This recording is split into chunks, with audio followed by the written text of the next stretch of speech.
Oui, bon dimanche, mesdames et messieurs, fidèles téléspectateurs de Canal Congo Télévision. C'est avec plaisir que nous nous retrouvons sous la direction technique de Bruno Singa, assisté par Olivier Longwango.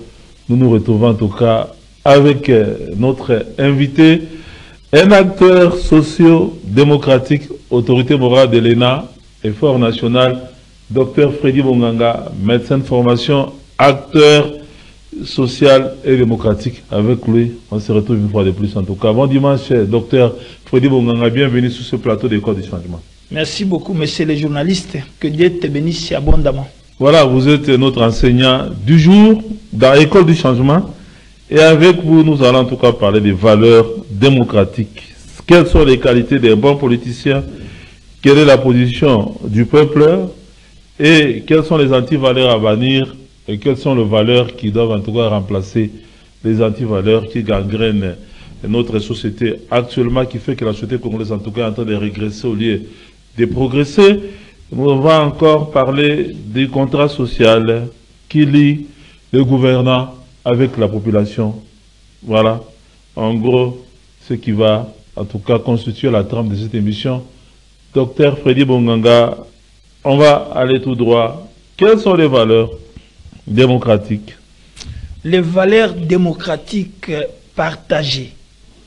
Parce qu'on ne construit pas les pays avec l'argent seulement, mais on construit les pays avec des valeurs, parmi lesquelles vous avez l'honnêteté, la l'acidité, les savoirs, notamment les savoir-faire, le savoir-faire, le dynamisme et la discipline. Et parmi ces valeurs-là, feront que la République démocratique puisse tenir debout. Mais si dans un pays, il n'y a pas de valeurs, il n'y a que d'antivaleurs, nous sommes obligés d'apporter un enseignement. Et cet enseignement doit être un enseignement positif. Parce que beaucoup de gens ont parlé du changement de mentalité. Mais pour changer le mental, il faut la nourriture appropriée. Et cette nourriture appropriée n'est rien d'autre qu'un enseignement positif. Voilà pourquoi aujourd'hui nous avons choisi comme thème les valeurs démocratiques partagées. Parce qu'il s'agit bel et bien des politiciens, mais là, nous essayons d'éclaircir certaines choses. Qu'appelle-t-on un politicien? Un politicien n'est rien d'autre qu'un serviteur du peuple congolais. Il a comme position les serviteurs. C'est-à-dire, il est venu rendre service. Lequel service doit améliorer les conditions de vie de la population. Vous voyez la place maintenant du politicien. Et j'avais aimé à l'époque, bien que les gens disaient que le MPR était un parti État, mais il avait comme slogan MPR égale servir. C'est servir, non. Donc, malheureusement, ce slogan n'a jamais été mis en application. Et aujourd'hui, c'est encore pire. On n'a pas en tout cas de serviteurs. Oui, oui. Aujourd'hui, c'est encore pire. Parce que les MPR, avec ces principes-là, et c'était quoi? Les partis nationaux devraient être au service de la population. C'est-à-dire faire tout pour que le peuple congolais trouve les mieux-être. Mais qu'est-ce qui arrive? Les politiciens, tous ces principes devenaient comme des slogans. Ils viennent pas pour servir le peuple, mais pour se faire remplir les poches. Mais aujourd'hui, nous avons le peuple d'abord aussi. Mais aujourd'hui aussi, on a parlé aussi du peuple d'abord. Et quand on parle du peuple d'abord, il faut commencer par le pouvoir d'achat du peuple. Et l'autre fois, dans notre émission passée, je vous avais dit que pour relever le Congo, il faut toujours commencer par la famille. Et la famille, là-bas, il y a les chefs de famille qui est le papa. Tant que le papa n'a pas de pouvoir d'achat, le pays ne peut pas marcher. Et pour avoir le pouvoir d'achat, il faut un salaire qui le mettait en vie. Et aujourd'hui, vous savez que non seulement qu'il est sous-payé, il est hypopayé, mais ce salaire n'arrive pas. Vous faites des mois de 50 jours, de 60 jours, et puis les politiciens, ils sont des sans-foutistes, ils ne s'occupent pas. Et comme aujourd'hui, nous avons la guerre à l'Est, tous les prétextes, oh voilà, tout l'argent c'est parti là-bas. Non, ça a commencé même avant. Même lorsqu'on n'avait pas la guerre, les politiciens, ils payaient toujours les Congolais en retard. S'il faut se résumer, puisque c'est ça, nous parlons de politiciens, quelles sont les qualités d'un bon politicien? Un bon politicien doit être au service de la nation. Un bon politicien doit amener les changements. Il doit impliquer les changements positifs. C'est-à-dire que amener le bien-être complet de la population. Et donner le pouvoir d'achat au papa congolais, lequel papa congolais va prendre en charge toute sa famille, c'est-à-dire sa femme et ses enfants. Sinon, qu'est-ce qui va arriver? On aura toujours un gouvernement voyou qui ne fait que fabriquer des koulouna. Parce que nous, à un moment donné, nous nous disons, mais il y a des koulouna, mais qui fabrique des koulouna? Mais c'est le gouvernement qui est en train de fabriquer les koulouna. Mais chaque fois que le gouvernement ne paye pas à temps, parce qu'on ne connaît même pas la date de la paie. Vous comprenez? Chaque fois que la monnaie a perdu la valeur et que le salaire n'est pas ajusté. Tu t'imagines, par exemple, je peux prendre le cas des médecins. Les médecins, ils touchaient $1000. L'équivalent de $1000. Mais aujourd'hui, ils ont perdu tous ces pouvoirs d'achat. C'était en quelle année l'équivalent? C'était en quelle année? C'était en 2018, 2000, avec Matata Pogno. Voilà. Avec Matata Pogno. Et aujourd'hui, c'est combien? Aujourd'hui, c'est dans les 400, 450, vous comprenez? Donc, ils ont perdu, on a perdu le pouvoir d'achat. De $1000 à $450. Donc, on a déjà perdu 650. Vous voyez? Et, par contre, quand vous allez au marché, le marché a flambé. Et le pouvoir d'achat a régressé. Et cet écart-là, c'est cet écart-là qui forme des koulouna. Pourquoi? Parce que le papa maintenant devient irresponsable, il ne sait plus contrôler sa famille, il ne sait plus prendre en charge tout ce qui sont à sa disposition. Qu'est-ce qui va arriver? Il y aura naissance, le koulouna pour les jeunes garçons et la prostitution pour les jeunes filles. Donc vous voyez, on peut avoir un gouvernement, mais un gouvernement qui ne crée pas le bien-être, un gouvernement qui crée maintenant le koulouna, qui crée des prostitutions. Et nous, dans l'école du changement, nous venons avec le nouveau enseignement pour alerter le nouveau gouvernement qui va venir pour dire de ne pas reprendre ces antivaleurs. Parce que je crois que, et je regrette la mort du feu docteur Etienne, parce qu'il s'en tenait beaucoup. Etienne Tshisekedi Wamulumba, il parlait toujours d'antivaleurs.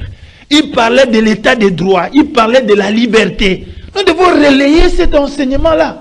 Parce que nous avons été des témoins visuels et oculaires. Donc, docteur Freddy Bonganga, acteur sociodémocratique, autorité de l'art de l'ENA et Fort National, est aussi tshisekediste.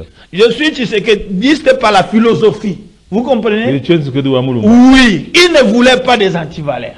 Parce que vraiment son combat était qu'il n'y ait pas d'antivaleurs. Les antivaleurs, c'est quoi? Le vol, le détournement des deniers publics, les assassinats, les biens mal acquis. Ça, c'est le socle d'Etienne Tshisekedi. Il s'est battu contre toutes ces antivaleurs.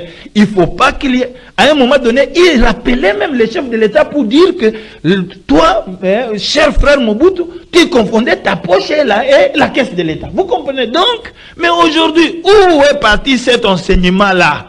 Cet enseignement-là d'antivaleurs. Parce que si on continue avec les antivaleurs, le pays ne sera pas construit.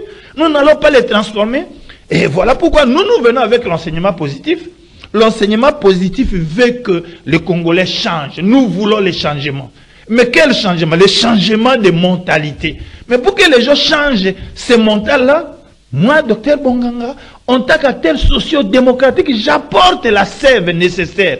J'apporte maintenant un enseignement pour que les gens puissent abandonner les mauvaises habitudes, de se servir. Oh, voilà, je vais devenir ministre. Tu as déjà dans ton esprit comment je vais acheter mon villa, comment je vais acheter une grosse voiture, comment je vais détourner l'argent. Cet esprit doit être aboli. Et je me dis, 6 mois après, peut-être 100 jours après, nous devons maintenant suivre chaque ministre. Nous devons maintenant l'évaluer. Si on le suit, on trouve que c'est un ministre qui a des antivaleurs, nous allons commencer à faire des marches pour qu'on écarte de pareilles personnes. Alors, donc, bon, voilà. Maintenant là, quelle est la position du peuple face au gouvernement? Mais la position du peuple... Qui est au service de qui? Le peuple, c'est lui le souverain. C'est lui le chef. C'est celui qui donne le pouvoir aux politiciens. Les politiciens n'est qu'un serviteur, à commencer par le président de la République jusqu'au dernier politicien. Ce sont des serviteurs. Et les serviteurs doivent être là pour faire du bien à celui qui l'a mandaté. Si nous vous voyons, vous là, nous vous avons élu, nous vous avons donné nos voix pour nous faire du bien. Et que quand on essaie d'évaluer l'action, il n'y a rien. Nous pouvons vous récupérer les mandats, on récupère les pouvoirs. C'est par les élections, non? Par les élections, ça c'est d'une façon normale. Mais si nous trouvons que les choses ne marchent pas, il y a aussi des marches pacifiques. C'est pour faire pression au gouvernement. Oui, nous transformons à un groupe de pression et on vous dit non, messieurs, nous vous avions mis là-bas pour nous nourrir. Tu ne nous nourris pas, tu affames les peuples. Parce qu'il y a des ministres, il y a des gouvernements qui affament. Si vous continuez à nous affamer, au lieu de nous payer à table, vous nous payez en retard. Au lieu de nous transporter très bien, il n'y a pas un bon transport. Au lieu de nous envoyer l'électricité, il n'y en a pas. De nous envoyer l'eau, il n'y en a pas. Alors, nous n'allons pas vous garder, ce n'est pas un envoûtement. Si vous ne faites pas un bon travail, on doit vous écarter. Docteur Freddy Bonganga, vous avez rappelé que les dirigeants sont en tout cas des serviteurs de la population. Oui. Mais je vous rappelle un peu ces propos du chef de l'État. C'était au cours, je crois, d'une rencontre au niveau de l'Union africaine. Il s'adressait aux peuples africains. Le président Félix Tshisekedi disait qu'il ne comprenait pas certains peuples qui applaudissaient les gens qui ne faisaient pas bien leur boulot, qui... au lieu d'être exigeants vis-à-vis des dirigeants, ils sont là en train d'accompagner ceux qui ne font pas bien leur travail. Je ne sais pas, qu'est-ce que vous pensez de ces propos-là du chef de l'État qu'il avait tenu tout au début là, de son premier mandat? Oui, mais le chef avait raison. Le peuple congolais doit contraindre. Il doit contraindre celui qui l'affame.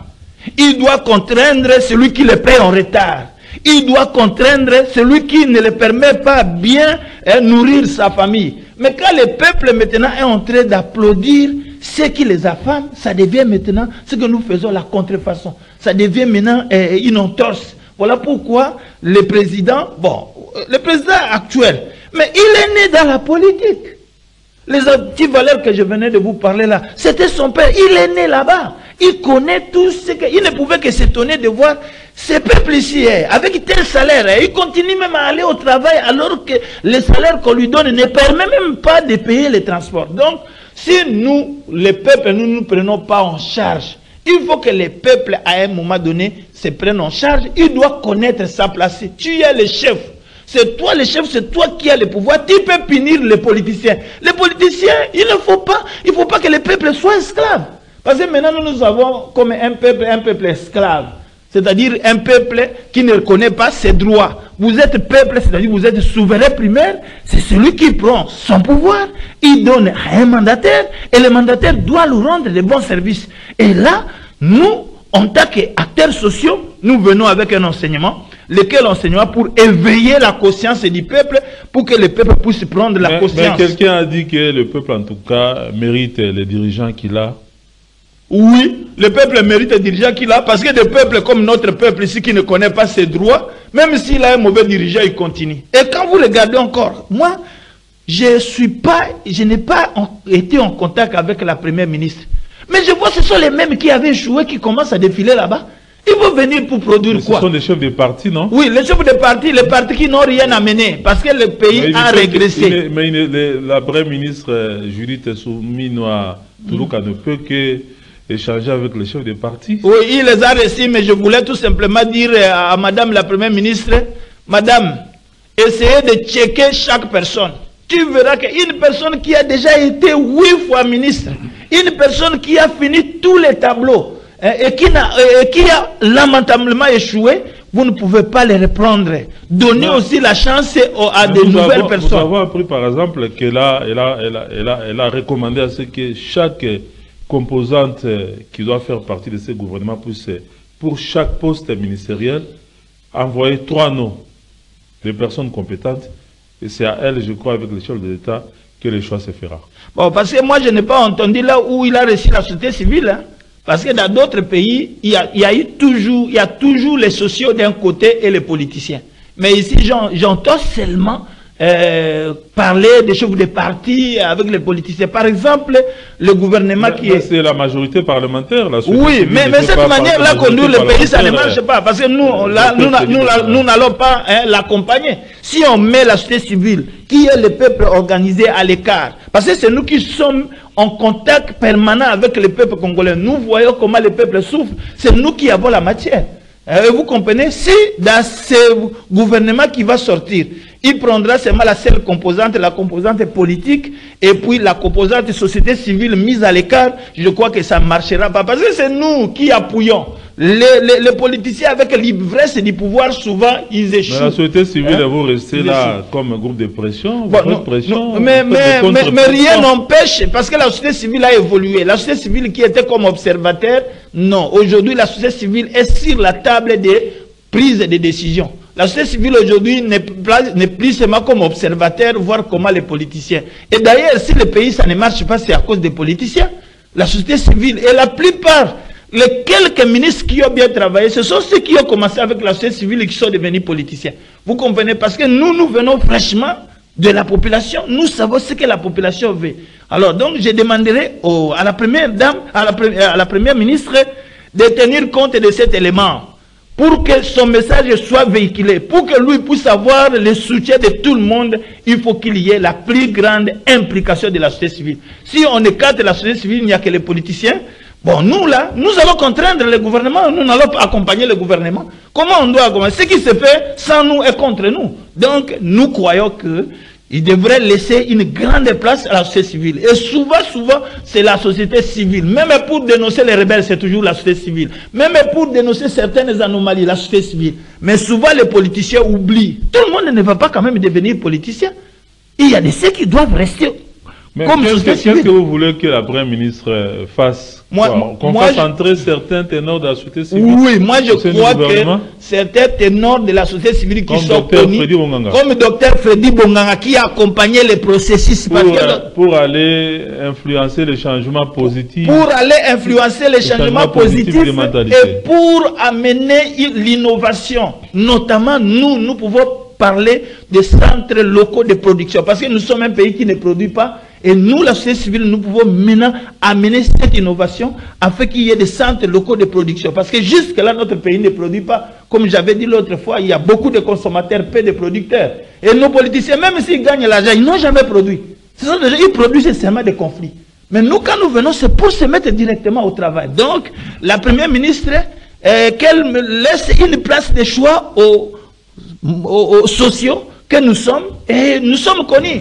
Nous sommes connus, bien qu'il ne nous a pas réservé, parce qu'on ne nous a pas vraiment réservé une journée où la première dame, la première ministre reçoit les membres de la société civile. Et nous, on a commencé à regretter parce qu'elle ne peut pas travailler d'une manière unilatérale. Voilà, et là quand même, nous apprenons qu'elle a annoncé la réduction du nombre des ministères. On pourrait avoir comme ça 45 membres du gouvernement. Bon, nous attendons son programme. Hein. Nous croyons que pour le moment, l'histoire d'annoncer, de dire tel ou tel nom, il faut qu'il y ait un contrat social. C'est-à-dire quoi? La première ministre doit nous dire que moi, avec mon gouvernement, nous allons construire 1000 logements sociaux. Moi, avec mon gouvernement, nous allons améliorer les salaires des fonctionnaires. Moi, avec le gouvernement, mon gouvernement... des promesses réalistes. Oui, mais avec un contrat. Promesses démagogiques. Oui, pas démagogique, mais il doit avoir un contrat avec nous, les peuples. Nous, les peuples congolais. Parce que la société civile, c'est quoi? C'est le peuple organisé. Il faut que la première ministre puisse présenter son programme, mais signer avec nous, la société civile, un contrat social. Parce que s'il n'y a pas de contrat, c'est dans ce contrat social que nous allons voir. Tu nous avais dit que tu vas construire 1000 logements sociaux. Ouais, vous les avez construits. Oh, vous ne les avez pas construits. Vous avez échoué. Tu nous avais dit que vous allez payer les salaires des agents et fonctionnaires de l'État à temps. Oui, vous avez fait cela, ou vous n'avez pas fait. Tu nous avais dit que vous allez améliorer les conditions de... Donc, nous ne voulons pas quelque chose comme ça, comme on a toujours fait dans le flou. Et nous sommes là, nous allons améliorer le bien-être de la population. Non. Donc, tu n'es pas là pour nourrir les politiciens. Si vous êtes là seulement pour nourrir les ministres, les vice-ministres, madame, cette histoire, on a déjà fait. Donc, vous devez recevoir les sociaux que nous sommes pour qu'ensemble, nous signions ce que moi j'appelle le contrat social. Et dans le contrat social, nous allons vous demander des choses de base. Par exemple, l'alimentation. Vous comprenez que les besoins alimentaires, ce sont des choses élémentaires que nous n'avons pas ici, madame. Le peuple congolais ne mange pas très bien. Qu'est-ce que vous allez faire par rapport à l'alimentation? Donc, et ça, c'est quelque chose que nous allons parler. Le logement. Hein? Quelle est votre politique vis-à-vis au logement? Aujourd'hui, dans ces siècles-ci, le peuple congolais ne peut plus dormir comme des chiens, comme des cochons. Nous passons à l'enseignement. Dans l'enseignement, qu'est-ce que vous allez faire? Donc, on peut faire avec vous, Madame la Première ministre, un contrat social. C'est sur base de ce contrat social, lorsque nous allons l'évaluer, si le contrat réussit, vous retirez votre mandat. Si le contrat n'a pas réussi, c'est-à-dire que vous avez été seulement superficiel, par-ci, par-là, donc ces choses ne marcheront pas. Bon, selon vous, si vous étiez en tout cas à sa place, quels sont les critères pour sélectionner les futurs ministres, les membres du gouvernement? Moi, j'aurais voulu qu'ils puissent parler des composantes. Il y aurait eu des sociaux d'un côté et les politiciens de l'autre côté. Ça, c'est la première chose. Nous avons deux composantes. Même, je peux parler même des trois composantes. On a la majorité, on a l'opposition et on a la société civile. Vous comprenez? Ça, ce sont les bases. Parmi les trois composantes, quelles sont les composantes de la majorité? Et la majorité va donner sa liste. Quelles sont les composantes de l'opposition? L'opposition va donner aussi sa liste. Mais l'opposition n'a pas vocation à entrer au gouvernement de la majorité. Non, si maintenant comme le pays est en guerre, on peut faire quelque chose. Voilà pourquoi la RDC ne peut pas toujours copier à l'extérieur. Ils sont opposants, mais s'opposer, c'est seulement une opposition d'idées. Hein? Pas une opposition où on ne peut pas conjuguer, parce qu'après tout, nous n'avons que ce seul pays.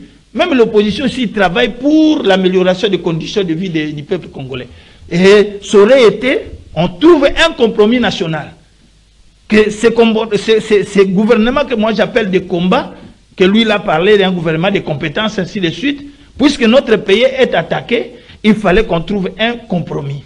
Ne fût-ce que pour la bonne gouvernance. On prend la composante. Mais avant, ça devait se faire quand même avant les tractations pour la composition du gouvernement, c'est-à-dire on devait, juste après les élections, peut-être organiser un dialogue. Mais ce n'est pas trop tard. Entre les parties prenantes de la société congolaise, bon, la majorité... Peut-être les dialogues, hein, ça va encore tirer de loin.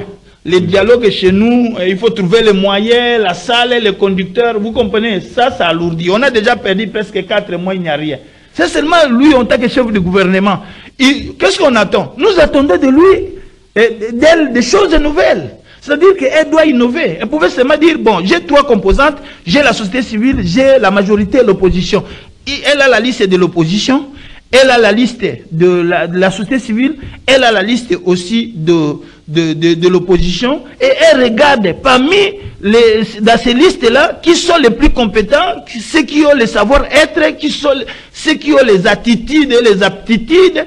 Et à ce moment-là, ils forment un gouvernement.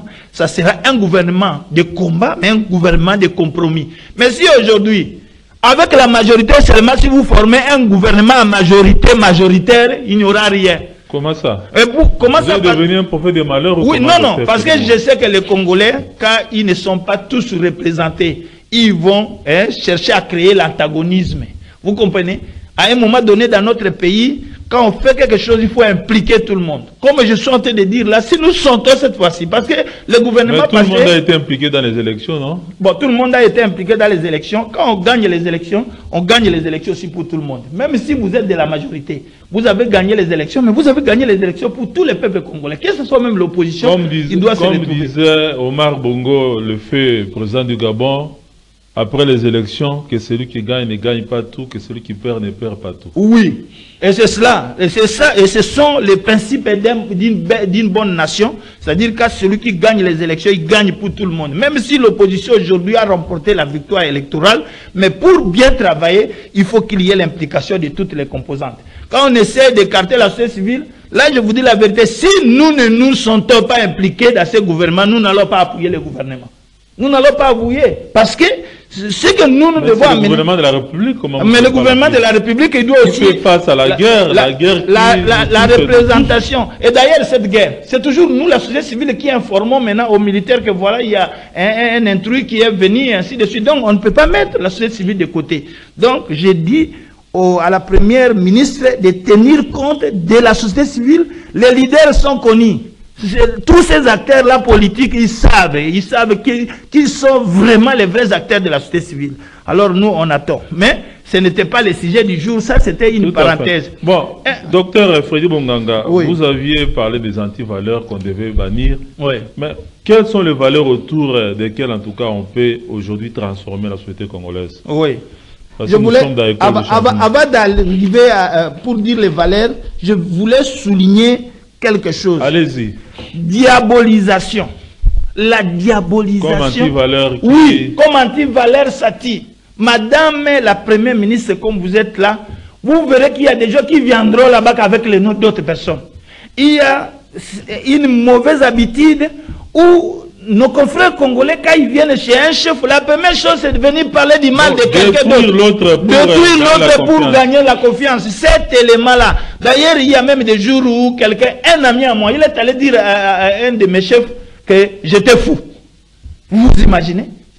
Je n'ai jamais fait l'objet de ces problèmes-là. Un monsieur qui a fini ses études, qui a une famille. Oui, c'était pour vous détruire. Il y a d'autres qui font même des poisons. Il empoisonne l'autre parce qu'il sait qu'il sera nommé. Donc, vous devez vraiment être prudente parce que les Congolais, ils ont vraiment ce que nous appelons ces antivaleurs. Alors, pour construire le pays, voici ce que moi, je propose comme valeur. Première valeur, il faut que la personne soit compétente. Voilà. Et dans la compétence, on voit maintenant quoi? Les savoirs. Il faut que cette personne doit savoir, doit avoir la connaissance. Il doit avoir la connaissance de la matière à laquelle il veut maintenant travailler. Donc, les savoirs. Nous devons aussi avoir les savoir-faire. Les savoirs seuls, ça ne suffit pas. Vous devez aussi, votre savoir doit être mis en application. Nous ne pouvons pas nous limiter seulement avec des paroles, mais c'est une personne qui exécute son savoir. Que ce savoir-là... Ce qu'il dit, oui. Ce qu'il fait, ce qu'il sait qu'ils doivent aussi le mettre en pratique. Les transformer, le mettre en pratique. À part ça, les savoirs faire. C'est-à-dire que quelqu'un qui a le savoir, il peut apprendre aux autres. Vous comprenez? Donc, il est comme un maître. C'est-à-dire, il a le savoir, il a le savoir-faire, mais il peut apporter l'enseignement à une autre personne. Donc, les savoir-faire. Si une personne n'a pas le savoir-faire, vous êtes politicien, bien sûr que oui, mais vous devez tout faire que votre politique, il y ait des élites au sein de votre parti politique. Si quelqu'un n'a pas le savoir-faire, donc là, cette personne-là est limitée. Et troisièmement, il faut le savoir-être. Parce que vous devez avoir la moralité qu'il faut. Vous comprenez? Une personne peut avoir le savoir, il peut avoir le savoir-faire, il peut avoir le savoir-faire, mais il n'a pas le savoir-être. Savoir se comporter. C'est-à-dire qu'il n'est pas discipliné, il n'est pas assidu, il n'est pas loyal. Vous comprenez? Il n'est pas honnête. Des gens comme ça, vous ne pouvez pas leur donner le poste ministériel. Hein? Comment voulez-vous? J'ai entendu par exemple un ministre qui était à l'époque de PPR, il a bâti sa femme jusqu'à la mort. Tu vois, un monsieur comme ça était ministre. Un ministre, c'était un honorable. Il peut encore tomber trop bas jusqu'à battre sa femme jusqu'à la mort. Vous comprenez que des gens comme ça, on ne peut pas les mettre. Donc, voici un peu les critères que moi, je suis en train de voir. L'honnêteté. Une personne qui est animée d'un zèle amer, d'un zèle excessif pour voler. Les voleurs, on ne peut pas les prendre. Une personne qui a déjà détourné les deniers publics, on ne peut pas les prendre. Une personne qui a déjà assassiné, ou une personne qui a des biens mal acquis, des gens comme ça, on ne peut pas les prendre. Et madame vient d'arriver, elle ne connaît pas tous ces méandres-là, pouvait être, parce que nous, la société civile là, nous pourrions lui dire la vérité. Madame, le monsieur que vous avez pris là, il a un tableau noir. Hein? Madame aussi doit avoir de bons conseillers, ne peut pas être seule.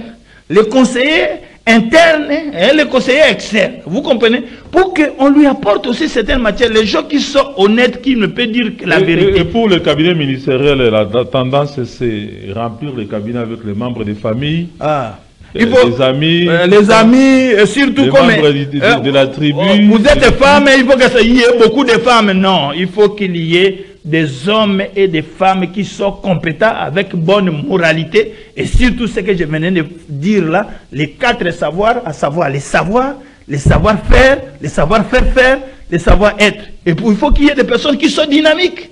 Ils sont dynamiques, ils sont disciplinés, ils sont loyaux. Ce sont des gens comme ça qui incarnent des valeurs. Et c'est avec ces valeurs, les personnes qui sont honnêtes.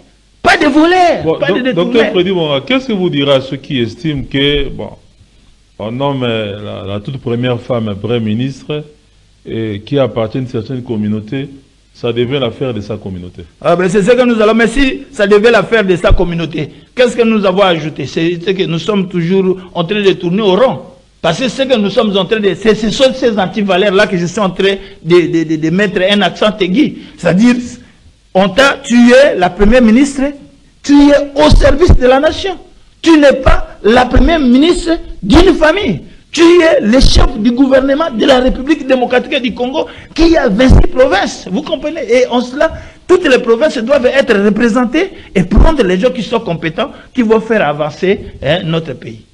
Bon, docteur Freddy Bonganga, je vous reçois comme étant acteur socio-démocratique. Vous êtes autorité morale de l'effort national et nous parlons en tout cas des valeurs démocratiques et nous avions maintenant abordé les points concernant en tout cas le gouvernement qui doit avoir un contrat social et que les politiciens ont comme mission, les dirigeants comme mission en tout cas de servir la population. Bon, il y a quand même beaucoup de défis dont doit faire en tout cas les prochains gouvernements de Mme Judith Tuluka. Il y a la guerre qui sévit à l'est du pays. Il y a aussi le pouvoir d'achat de la population qui pose problème. Quelles sont en tout cas selon vous les priorités, les actions prioritaires qui doivent mener le futur gouvernement de la République démocratique du Congo issu des élections de décembre 2023?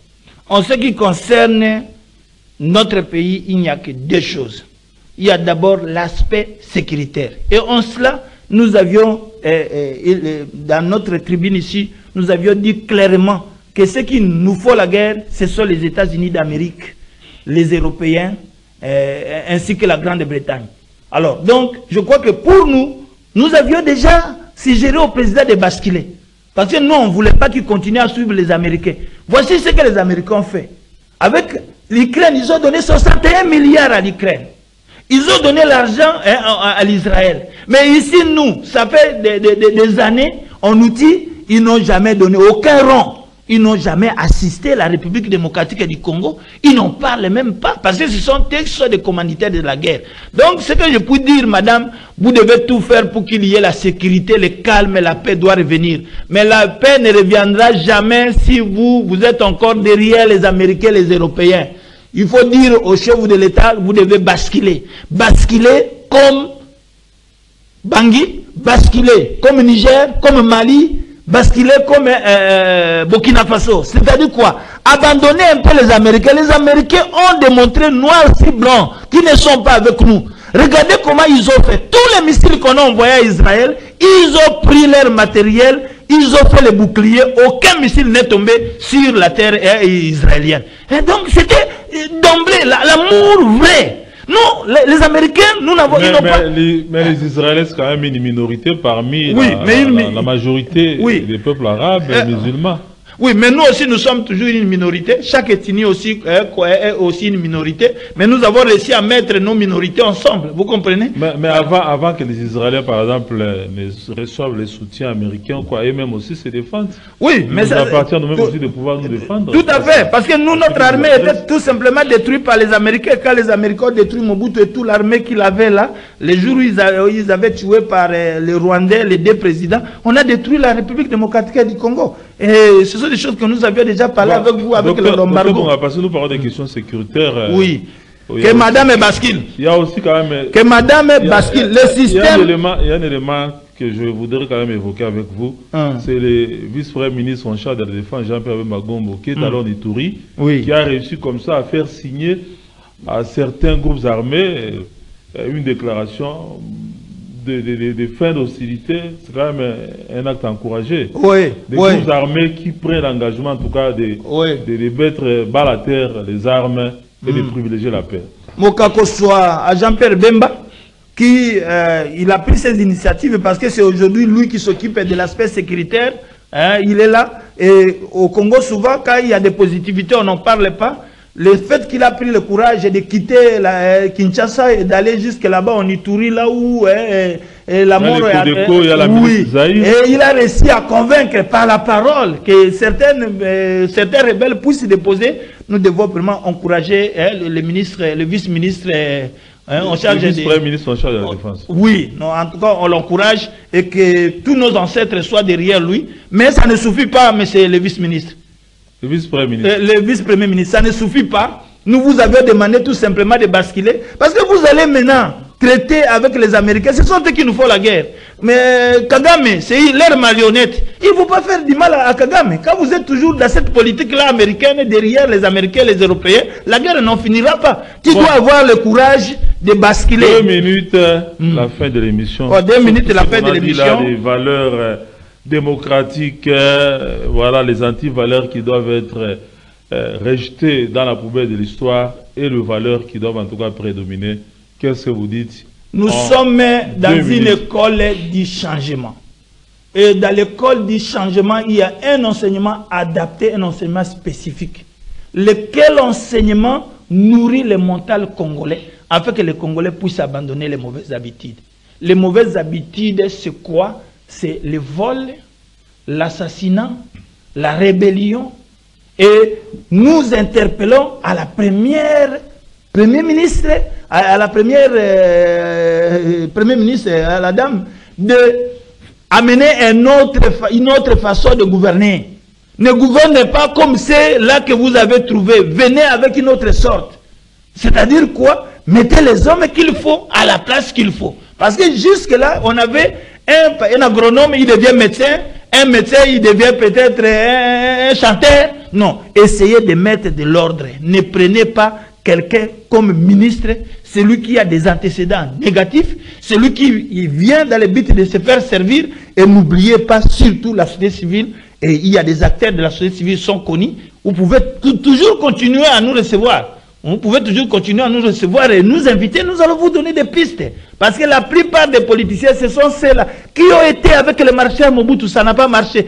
Ils ont été avec Kabila père, ça n'a pas marché. Ils ont été avec Kabila fils, ça n'a pas marché. Ils ont été maintenant avec Félix. Et ils viennent toujours, ils sont insatiables, caractérisés par la cupidité et caractérisés par le conflit. Ils sont conflictogènes. Voilà ce que je peux dire. Merci. Mais n'oubliez pas les papas congolais. Si votre action sera jugée par rapport au pouvoir d'achat du papa congolais, si le papa congolais est payé à temps, s'il trouve les moyens pour nourrir sa femme et ses enfants, à ce moment-là, toi tu resteras ton mandat. Mais si le papa congolais continue à souffrir, il n'a rien, sachez que vous êtes seulement passé à la primature et vous allez sortir comme vous êtes entré. Ok, merci beaucoup, Dr Freddy Bonganga. Donnez le pouvoir d'achat au papa congolais, vous allez mettre fin au phénomène Kuluna, vous allez mettre fin à la prostitution de nos jeunes filles. C'est par ces paroles de Dr Freddy Bonganga que nous mettons en tout cas un point final à cette émission. Merci à Bruno Nzinga, merci à Olivier Longwango, merci aux producteur Doudou Montiri, Hamilton Jacobi, merci à tous ceux qui nous ont suivis. Rendez-vous est pris en tout cas pour un autre numéro dans les prochains jours. Bye et à la prochaine.